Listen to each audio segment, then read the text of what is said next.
ఇందిరా జల సౌరగిరి పథకం కింద ఏం చేస్తారంటే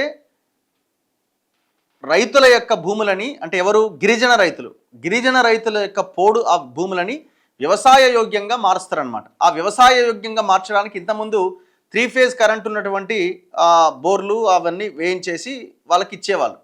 అప్పుడు ఒక్కొక్క యూనిట్ కింద 2.5 ఎకరాల పైన ఉన్న వాళ్ళకి ఈ స్కీమ్ వర్తిస్తుంది. ఒకవేళ 2.5 ఎకరాలు లేకపోతే 3-4 రైతులు కలిసి ఆ స్కీమ్ వాళ్ళకి ఇంప్లిమెంట్ చేస్తారనమాట. అంటే ఇట్లా ఆ భూమిని వ్యవసాయ యోగ్యంగా మార్చడానికి అన్ని రకాల వసతులు కల్పించేదే ఈ ఇందిరా సౌరగిరి జల వికాసం. దానికి ఇంతకుముందు ఇంకేదో పేరు ఉంటుండే. సో దీనికి ఇప్పుడు రాష్ట్ర ప్రభుత్వము దగ్గర దగ్గర